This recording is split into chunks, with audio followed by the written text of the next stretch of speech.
1000 പുരുഷന്മാർക്ക് 1048 സ്ത്രീ എന്ന് മാത്രമല്ല ഈ കേരളത്തിലെ സ്ത്രീ ശാക്തീകരണത്തിന് നേതൃത്വം കൊടുക്കുന്ന പാർട്ടിയാണ് CPM.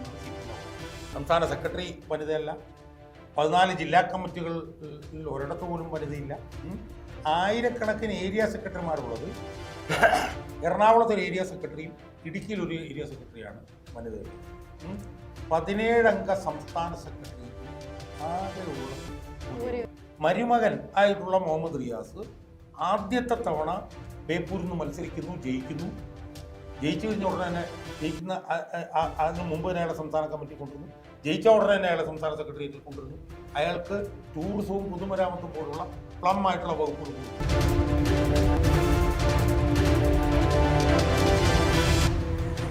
വസ്തുത ഇതാണ്.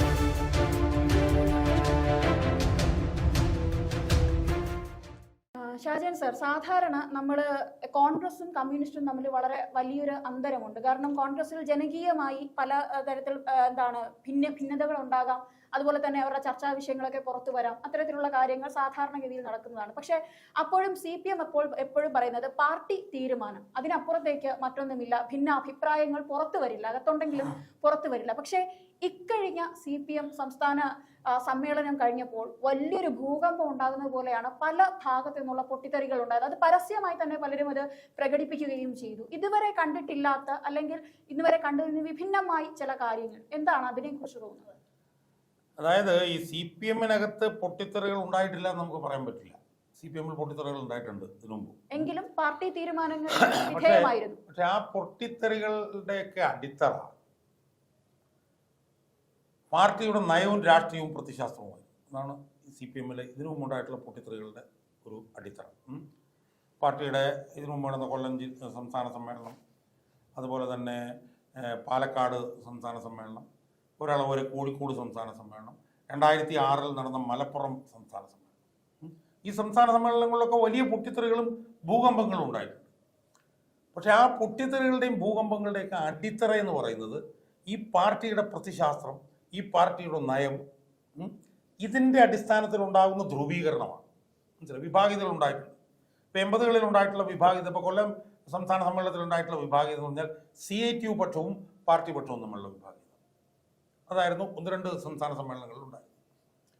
അതിനകത്ത് വ്യക്തിഗതമായിരുന്ന പ്രശ്നങ്ങളും അടിസ്ഥാനപരമായിട്ടുള്ള പ്രശ്നം നയപ്രശ്നമായിരുന്നു. അതിനുശേഷം CPM-ന്റെ സംസ്ഥാന സെക്രട്ടറിയായി പിണറായി വിജയൻ മാറിക്കഴിഞ്ഞപ്പോഴത്തേക്കുണ്ടായ പിണറായി VS വിഭാഗീയത, അതിനകത്തും വ്യക്തിഗതമൊക്കെ ഉണ്ടായിരുന്നെങ്കിലും അതിനകത്തും പ്രത്യയശാസ്ത്രം ഉണ്ടായിരുന്നു. ശരിയുടെ പക്ഷത്ത് VS, തെറ്റിൻ്റെ പക്ഷത്ത് പിണറായി. മനസ്സിലായി? അതായിരുന്നു 2ാം ഘട്ടം. അതിനുശേഷം എനിക്ക് തോന്നുന്നു 98 മുതൽ തുടങ്ങിയ ആ ഒരു വൈരുദ്ധ്യം യഥാർത്ഥത്തിൽ 2013 വരെ തുടർന്നു. VS-ഉം പിണറായി തമ്മിലുള്ള വൈരുദ്ധ്യം ശരിയും തെറ്റുന്നു. 2013 ആയപ്പോൾ VS ഏതാണ്ട് അപ്രത്യക്ഷമായി. മനസ്സിലായി? 2006 പിണറായി 1998 മുതൽ പിന്നെ 2006 പിണറായി പാർട്ടി സംസ്ഥാന സെക്രട്ടറി ആയിരുന്നു. തുടർന്ന് പിണറായിയുടെ ഒരു അപ്രമാദിത്വം വരുന്നു. 2013 വരെ VS ഉണ്ടായിരുന്നു. VS അത് കഴിഞ്ഞപ്പോഴത്തേക്കും VS അസ്തമിച്ചു. VS അസ്തമിച്ച് കഴിഞ്ഞിട്ട് ശരിക്കും യഥാർത്ഥത്തിൽ ഉണ്ടായത് പിണറായിയുടെ ഏകാധിപത്യമാണ്. പക്ഷെ പിണറായിയുടെ ഇവിടെ ഏകാധിപത്യം എന്ന് പറയുമ്പോഴും പാർട്ടി അവകാശപ്പെട്ടിരുന്നതാണ് പാർട്ടിയിൽ വിഭാഗീയത തീർന്നു, ഇനി പാർട്ടിയിൽ അഭിപ്രായ വ്യത്യാസങ്ങൾ ഇല്ല. ഇതാണ് 2013 മുതൽ ഇങ്ങോട്ട് പറഞ്ഞുകൊണ്ട്.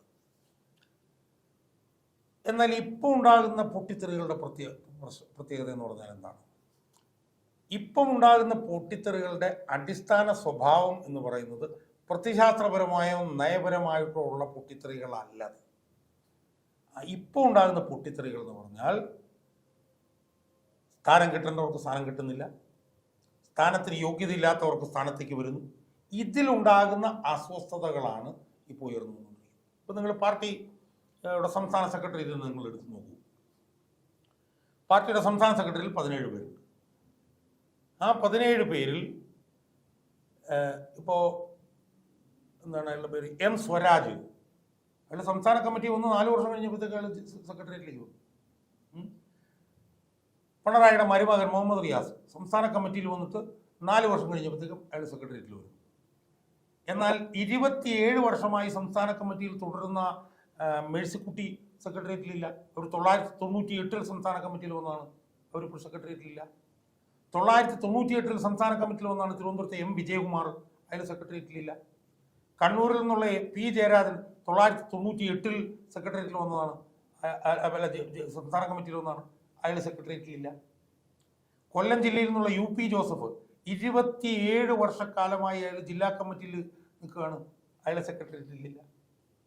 52 വർഷമായി സംസ്ഥാന കമ്മിറ്റി 52 വർഷമായി ജില്ലാ കമ്മിറ്റിയിലുള്ള A പത്മകുമാർ സംസ്ഥാന കമ്മിറ്റിയിലില്ല.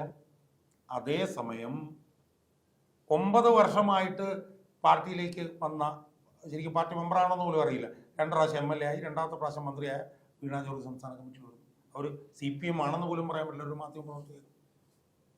R ബിന്ദു എന്ന് പറഞ്ഞൊരു സ്ത്രീ, കോളേജ് പ്രൊഫസറായിരുന്നു. അവർ കോളേജ് പ്രൊഫസറായി കഴിഞ്ഞപ്പോൾ അവർ മേയറായി കഴിഞ്ഞപ്പോഴത്തേക്കും അവർ ജയിച്ചു. ആദ്യത്തെ തവണ ജയിച്ചപ്പോഴത്തേക്കും അവർ അപ്പം ഈ ഒരു ഡൈക്കോട്ടമി ഉണ്ട്, ഈ ഒരു വൈരുദ്ധ്യമാണ് ഇപ്പോൾ CPM-ൽ ഈ പൊട്ടിത്തെറികളിലേക്ക് ഇടവരുത്തിയിരിക്കുന്നത്. ഇപ്പോൾ G സുധാകരൻ പറഞ്ഞൊരു വിഷയമുണ്ട്, 75 വയസ്സാകുമ്പോഴത്തേക്കും ഇത് അവസാനിപ്പിക്കണം എന്നുള്ളതാണ് പ്രായപരിധി. അങ്ങനെയെങ്കിൽ പിണറായി വിജയൻ അവിടെ നിൽക്കട്ടെ, 74 വയസ്സ് ഉള്ള EP ജയരാജനെ സംസ്ഥാന സെക്രട്ടേറിയറ്റിൽ നിലനിർത്തിയിരിക്കുന്നു, 74 വയസ്സുള്ള TP രാമകൃഷ്ണനെ സംസ്ഥാന സെക്രട്ടേറിയറ്റിൽ നിലനിർത്തിയിരിക്കുന്നു. അവരിനിയിപ്പോൾ എന്ത് പറ്റും? 75 കഴിഞ്ഞാലും ടേം കഴിയുന്നിടം വരെ അവരവിടെ നിൽക്കും. മനസ്സിലായില്ലേ? അതുപോലെ തന്നെ EP ജയരാജനെതിരെ നടപടി ഉണ്ടായതാണ്. അയാളെ നടപടിയുടെ ഭാഗമായി അയാളെ LDF കൺവീനർ സ്ഥാനത്ത് നിന്ന് അയാളെ നീക്കിയതാണ്. അയാളുടെ സംസ്ഥാന സെക്രട്ടേറിയറ്റിൽ ഇപ്പോൾ തുടരുന്നു. മനസ്സിലായില്ലേ? 28 വർഷമായി പിന്നെ സംസ്ഥാന കമ്മിറ്റിയിൽ തുടരുന്ന P ജയരാജൻ, അയാളെക്കുറിച്ച് ഒരുപാട് വിമർശനങ്ങളും ആരോപണങ്ങളും കൊല്ലയുടെ ആളാണ്, അയാൾ സെക്രട്ടേറിയറ്റിലേക്കില്ല. മരുമകൻ ആയിട്ടുള്ള മുഹമ്മദ് റിയാസ് ആദ്യത്തെ തവണ ബേപ്പൂരിൽ നിന്ന് മത്സരിക്കുന്നു, ജയിച്ചു കഴിഞ്ഞ ഉടനെ തന്നെ അതിന് മുമ്പ് തന്നെ അയാളെ സംസ്ഥാന കമ്മിറ്റി കൊണ്ടുവരുന്നു, ജയിച്ച ഉടനെ തന്നെ അയാളെ സംസ്ഥാന സെക്രട്ടേറിയറ്റിൽ കൊണ്ടുവരുന്നു. അയാൾക്ക് ടൂറിസവും പൊതുമരാമത്തും പോലുള്ള പ്ലം ആയിട്ടുള്ള വകുപ്പുകൾ കൊടുക്കുന്നു. മനസ്സിലായി? അപ്പം ഇതിനോടുള്ള ഒരു പൊട്ടിത്തെറി. ഇപ്പം ജെ മേഴ്സിക്കുട്ടി എന്ന് പറഞ്ഞാൽ കേരളത്തിലെ CPM-ലെ ഏറ്റവും വലിയ ഫൈറ്ററാണ് ജെ മേഴ്സിക്കുട്ടി. അവർ മന്ത്രിയായിരുന്നു കഴിഞ്ഞ പ്രാവശ്യം. ഏറ്റവും കഴിവുള്ള സ്ത്രീയാണ്, അവർ സെക്രട്ടേറിയറ്റിലില്ല. CS സുജാത 1991 ആദ്യത്തെ ജില്ലാ കൗൺസിലിൻ്റെ പ്രസിഡന്റായിരുന്നു, ആലപ്പുഴ ജില്ലാ കൗൺസിലിൻ്റെ പ്രസിഡന്റായിരുന്നു. രമേശ് ചെന്നിത്തല എന്ന് പറഞ്ഞ തലമുതിർന്ന നേതാവിനെ ലോക്സഭയിലേക്ക് തോൽപ്പിച്ചതാണ് പിന്നെ CS സുജാത, അവർക്ക് സ്ഥാനമില്ല. PK സൈനബ് എന്ന് പറഞ്ഞൊരു സ്ത്രീയുണ്ട്, അവർ 80കളിൽ മലപ്പുറം എന്ന് പറഞ്ഞ മുസ്ലിം കേന്ദ്രീകൃത ജില്ലയിൽ CPM-ലേക്ക് വന്നതാണ് PK സൈനബ. അവർ 10-15 വർഷമായിട്ട് സംസ്ഥാന കമ്മിറ്റിയിലുണ്ട്, അവർ സംസ്ഥാന സെക്രട്ടേറിയറ്റിലില്ല. അപ്പം ഇപ്പോൾ ഉയർന്നു വരുന്ന പ്രശ്നം എന്ന് പറഞ്ഞു കഴിഞ്ഞാൽ ഈ പാർട്ടിയെ പിണറായി വിജയൻ ചവിട്ടടിയിലാക്കുകയും പിണറായി വിജയൻ്റെ ഏറാം മൂളികളെയും പുഷ്ടം താങ്ങുകളെയും മൂട് താങ്ങുകളെയും മാത്രം സ്ഥാനത്ത് കൊണ്ടുവരുന്നതിനെതിരെയും ഉള്ള ഒരു സമഗ്രമായിട്ടുള്ള ഒരു പൊട്ടിത്തെറിയാണ് ഇപ്പോൾ CPM-നകത്ത് നമ്മൾ കണ്ടുകൊണ്ടിരിക്കുന്നത്. പിണറായി വിജയനെന്ന് മാത്രമല്ല CPM പാർട്ടിക്ക്, കഴിഞ്ഞ വർഷങ്ങളായി ഭരിക്കുന്ന CPM പാർട്ടിക്ക് ഒരു ഇതുള്ളത്, സംസ്ഥാനത്ത് അവർക്ക് എന്തെങ്കിലും പ്രതിസന്ധി വന്നാൽ അതിന് അനുകൂലമാകുന്ന, അവരുടെ പ്രതിസന്ധിയെ മറികടക്കാനുള്ള നിയമനിർമ്മാണങ്ങൾ നടത്തുക എന്നുള്ളൊരു ശീലം ഉണ്ട്. അതുപോലെയാണ് ഇപ്പോൾ സാർ നേരത്തെ പറഞ്ഞതുപോലെ 70 വയസ്സ് എന്നുള്ളൊരു പ്രായപരിധി, നേരത്തെ 75 എന്നുള്ള പ്രായപരിധി നേരത്തെ CPM ഒന്ന് നിശ്ചയിച്ചതാണെങ്കിൽ ഇപ്പോൾ പിണറായി വിജയൻ അത് മറികടക്കാൻ വേണ്ടിയുള്ള സംസ്ഥാനത്തെ നിയമനിർമ്മാണങ്ങൾ പോലെ പാർട്ടിയിലെ നയങ്ങളെ തന്നെ മാറ്റിയെടുക്കുന്ന ഒരു അപ്രമാദിത്വം, അത് പാർട്ടിയെ സംബന്ധിച്ച് സാർ പറഞ്ഞ പോലെ വലിയൊരു കോളിളക്കത്തോടു കൂടി പാർട്ടി അങ്ങ് അവസാനിക്കുന്ന തരത്തിലേക്ക് എത്തുമോ? അല്ല, അതാണല്ലോ ഇതെല്ലാം കാണിക്കുന്നത്. എന്താണ് ഇതെല്ലാം കാണിക്കുന്നത്?